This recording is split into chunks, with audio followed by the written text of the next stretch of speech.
2024 was yet another solid year for gaming and life in general, meaning it's time for another video about my favorite games I played throughout the year. Once again, my list includes any games I played or enjoyed, and is not exclusive to those released last year. Of course, I did play some new games, but you should expect the unexpected. I checked out some games from 2023 that I hadn't quite gotten to play yet, cleaned up a few titles from my backlog, and revisited some series that had new releases. But first, let's go over the honorable mentions, also known as the section where I talk about Destiny again. Destiny 2 continues to be a mixture of extreme highs and lows, but my thoughts on the game still remain optimistic. Last year we had the end of Season of the Wish, Into the Light, the big boy finale in the final shape, the first episode of Echoes, and 2/3 of Revenant. Prior to the release of the new episode Heresy, I honestly had not played much Destiny since the Vespers Host dungeon dropped. I have since gone back into the game and finished up the Revenant story, which was alright. I enjoy the Contest of Elders activity, and Vespers Host was a lot of fun, besides for the stupid final boss damage phase. I waited until all of Revenant had come out to binge it in one shot, which I also did for episode Echoes, and found it to be enjoyable. Although, running Encore several times in a day was not the most riveting experience, despite Choir of One being a pretty sweet exotic. The story didn't do much for me besides for some Saint 14 shenanigans, because it didn't really feel like it ended.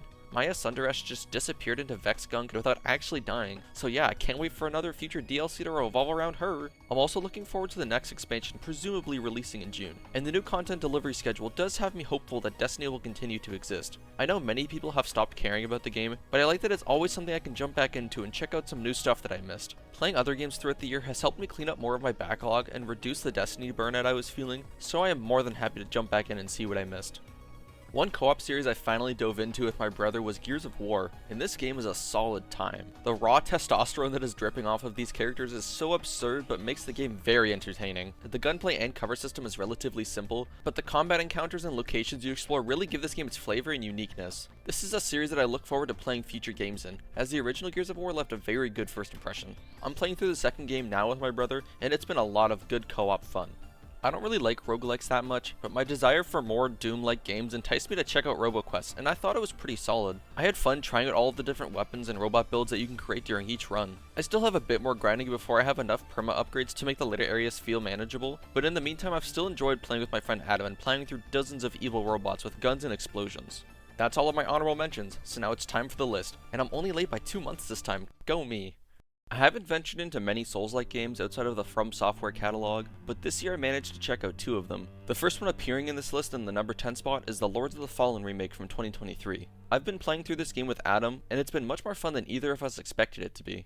It has some interesting bosses, the areas are large and complex with dozens of items to find, and it has sort of scratched that co-op Souls itch that hasn't been attempted by many games yet. I'm skeptical if the new Elden Ring spin-off is going to be the game I'm looking for, since it's not really 2-player and is more of a roguelike in nature, so for now, Lords of the Fallen is taking that place. We're only around halfway through the game, but we fully intend to continue our playthrough soon. It seems like this game has improved significantly since its initial launch, and we've rarely encountered issues, so I'd recommend giving it another try if the first reviews had turned you off from the game. Who knows, maybe it becomes terrible in the late game, but I'm still having a good time with it. I picked up Phasmophobia in 2021 to play it with friends during the pandemic, but I never got too interested in it, and after about 2 hours of playtime, it became another dormant game in my Steam library. Jumping to 2024 when some friends mentioned this game after it came to Xbox with crossplay, I reinstalled it to give it another chance, and thankfully this time I was hooked. This is such a great game to play with a group of friends, combining the perfect amount of teamwork and screwing around while trying to hunt ghosts. It becomes a lot of fun slotting into certain roles on your team, like how I've defaulted to taking the spirit box and walking around houses asking the ghosts the stupidest questions I can possibly think of. This is definitely one of those games that depends solely on the people you play with, and yeah, I haven't laughed this hard playing a game in a long time. Phasmophobia has a bit of a learning curve when you first begin, but it's absolutely worth it once you take the time to learn how each piece of equipment works. So yeah, Phasmo was a great time with friends, and I plan to continue playing it in 2025. I've basically said all I could ever say about Solar Ash at this point, so I'm going to keep this section pretty brief. If you want to hear my full thoughts on this game, I made a 32-minute analysis video back in September that I spent a long time on, so check that out if you're interested. But to summarize, this is one of those indie games that surprised me when I first played it. I ended up loving it so much more than I thought, with the environments feeling very unique and the gameplay being simple yet satisfying to master. I got every achievement in Solar Ash, and had a great time doing it. The story also really grabbed me, and I enjoyed the themes of learning from the past and rebuilding a better future. I loved Solar Ash, and I look forward to what the developers of this game decide to do next.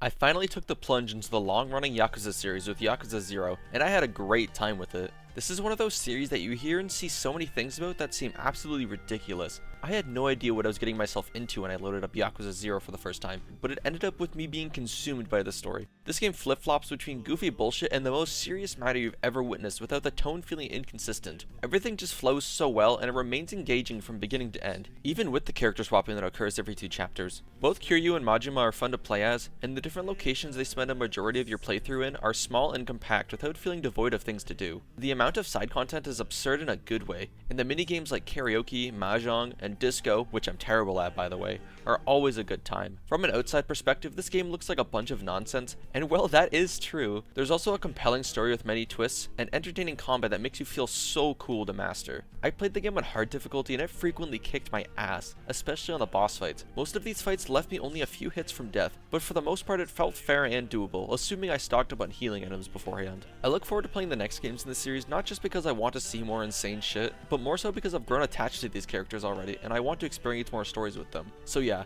this game might not be for everyone, but I am happy to say that I'm a fan of this series after playing Yakuza 0.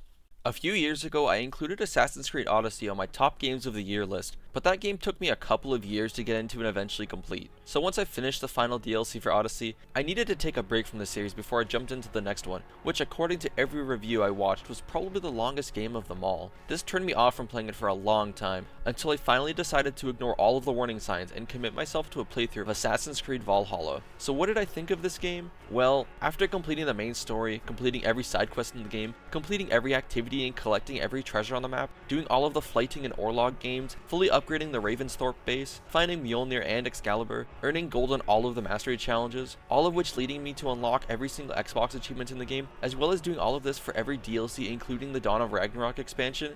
Yeah, it was alright. I totally understand all of the criticisms about this game being bloated and boring beyond comprehension, but honestly this was the perfect game to turn my brain off and enjoy. I think knowing this game was going to be a very long endeavor helped make it more enjoyable since I knew what I was getting myself into. Knowing how close or far I was to the ending kept me motivated to continue playing. By the time I reached England for the first time, unless it was a major story moment, I was already skimming every line of dialogue and conversations, then immediately skipping it because I couldn't be bothered to sit through it all. I knew what I was looking for in this game and slogged through all of the tedium to get to those moments, which made me happy to have played Valhalla. Although I did overall enjoy my time with the game, I don't think I could ever replay it again, which impacts my rating of it a little bit. But yeah, I think AC Valhalla is one of those games that people either liked or hated, and I can easily see the arguments for each side. If anything, it made me more excited for AC Shadows next month, since I believe that's where a lot of the refinements on Valhalla's formula will be, and I'm looking forward to it. While I thought Lords of the Fallen was fairly good at best, Lies of P was genuinely impressive and not what I expected it to be. I thought I was going to play another Souls-like that didn't feel as good as From Software's games and felt like a ripoff of a better game I've already played, but not at all. Lies of P is a mix of Sekiro and Bloodborne, 2 games I already loved that have now been merged into a fairy tale world of puppets and corruption. The gameplay is so solid with the wide variety of different weapons, fable arts, skills, and Legion arm abilities to unlock, along with some fantastic boss fights. Some of my personal favorites were the Scrapped Watchman, Romeo, Champion Victor, Laxatia, and the 2 final bosses, which I managed to beat on my first try for the mandatory fight and second try for the optional boss. I had a rough time with the beginning of the game since I tried to exclusively play it like Sekiro with perfect parrying, but as you get further the combat becomes much more involved and I loved it. Perfecting the parry timing was one of those click moments for me that made me feel like a badass. There's so much I didn't do in this game that I would like to do in a second playthrough someday, whenever that may be. Lies of P is absolutely worth everyone's time, and while it's not perfect, it really did live up to the hype. I'm so excited for the DLC later this year.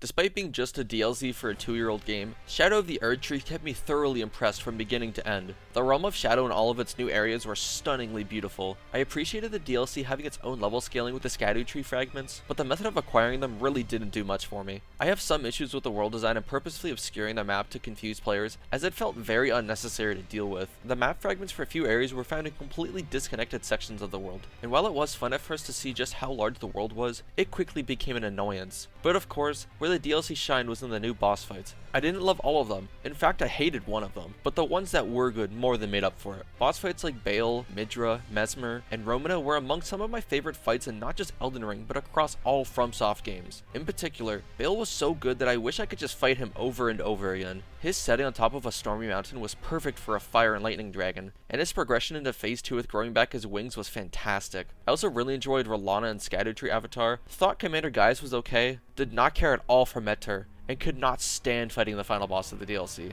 The amount of light show bullshit before the visual effect nerf was way too much, and it took me a total of 15 hours of playtime to beat it because I literally could not figure out how to consistently dodge some attacks. There is a pattern to most attacks, but a couple just have too much shit going on that my eventual victory felt like pure luck with a stagger and frostbite proc at the right time. I don't know how this fight made it into the final release, and I'm hoping the nerf has made it more bearable since it was too ridiculous. But even with this bullshit, the rest of the boss roster and the beauty of the world make it more than worth the time, and it will be an essential part of any future playthroughs I have of Elden Ring.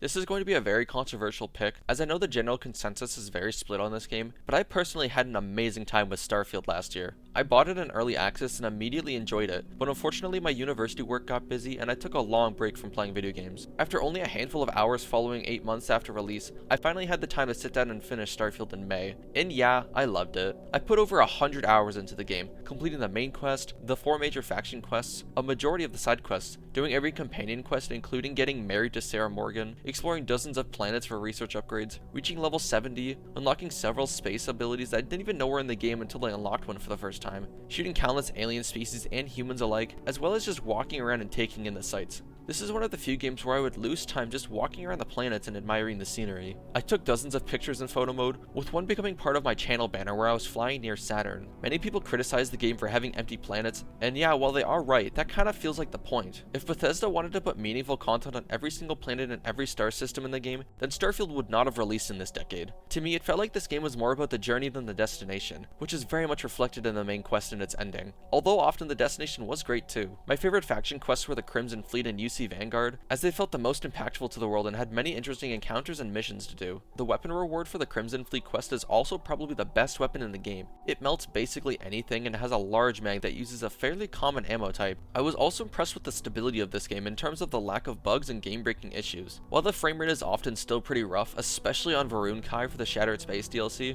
I appreciate them implementing a 60 FPS mode because this game is so smooth when it actually reaches it. Speaking of which, I played the DLC as well, and while it definitely was just more Starfield, I had still enjoyed it as an excuse to play the game for another 15 hours. It wasn't the most exciting content, likely because I didn't really care for the faction it focused on, but it was visually gorgeous, and I hope Bethesda continues to release more story DLC for Starfield instead of just creations crap. And I also need to talk about this game's music for a bit. Starfield has become one of my favorite video game soundtracks of all time because of how well it fits the mood of this game. I love the songs heard when roaming around planets, walking around New Atlantis, flying around a solar system in your ship, or even just relaxing on the pause menu. I think by far my favorite song is the Cydonia theme on Mars. When I hear this music, it takes me back to the early hours of my playthrough when everything was still so new and I was in awe of the game I was playing. Starfield is really special to me in ways that I can't put into words. I know so many people did not enjoy this game, but whenever I think about my time, I can only remember the best times. So yeah, I loved Starfield from beginning to end, and I hope one day it gets the praise it deserves.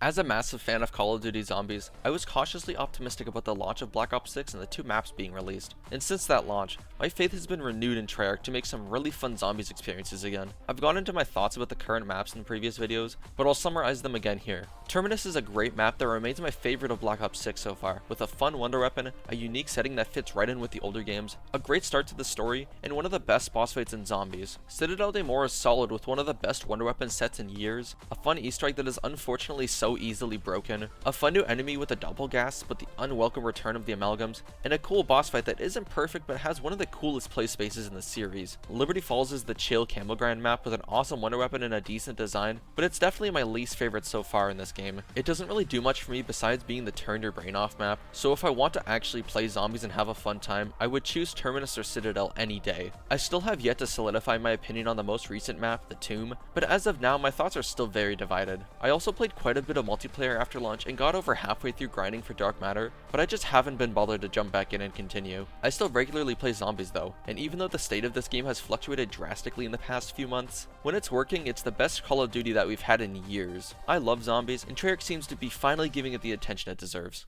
I am a massive fan of the Mario & Luigi RPG series. I've played every game in it, and would consider Bowser's Inside Story to be in my top 10 games of all time. I love so much about this series, and after the closure of Alpha Dream in 2019, I was concerned that we would never see another release after the relative mediocrity of Paper Jam. But thankfully, the year of our Lord 2024 blessed us with a new game, Mario & Luigi Brothership, and I am happy to report that it was well worth the wait. Brothership is definitely not a perfect game, as I have issues with the general pacing, how long it takes for the combat system to develop with bros attacks and battle plugs, as well as the lack of bosses for how long the game can be. I also didn't think the island structure was the greatest idea, and vastly prefer having one connected world that flows together seamlessly. I did like having Shipshape as a moving hub of sorts, but I think less islands that are more fleshed out would make individual parts of this game stand out more. This had the unintended effect of some islands feeling like filler when it didn't end in a boss or have a major story moment, which contributed to the rough pacing for me. But man, when this game is good, I cannot express just how good it is. Even though the music is not being composed by Yoko Shimomura this time around, I think the new guy Hideki Sakamoto absolutely crushed it. Many of the area themes were great, Shipshape Islands theme makes you feel like it's time for an adventure, and the battle music is some of my favorite in the series. Of course, every game has excellent boss music, and Brothership is no different in this department. From the first time I heard this theme, I immediately loved it and look forward to the next time I got to hear it. Nothing gets me more hyped than hearing that boss music start to play and knowing I'm in for a good time. This game as a whole has some very consistently fun boss fights, though it only made me wish there were more to experience. My favorite boss fights were both iterations of Bowser, Pipe Gunk, Sharp Cask, the Extension Core triple fight, Zocket himself, and of course Reclusa. The finale of the game throughout the final area was not something I expected to see, as I thought the new developers were going to play it safe with Brothership, but the entire final section after Reclusa appears was some of the most engaging stuff I played all year. The overall story was pretty whatever until the endgame when it becomes very serious, and has more going on than just repairing the world and the connections of its inhabitants. But when the credits rolled, I was very happy with this game and only could remember the best parts. Mario & Luigi Brothership was my favorite game of 2024, not only because it was an awesome return to the series that I love and thought had died with Alpha Dream, but also because it felt like this was a game that the developers were very passionate about making, and you could feel that throughout the game. Whoever at IGN gave this game a 5 out of 10 has never gone outside before and must be as bitter as Reclusa. That concludes my picks for the best games of 2024. It was nice to play some games that I had been looking forward to for a long time, as well as experiencing some games that I had no idea would be as fun as they were. Thank you for watching.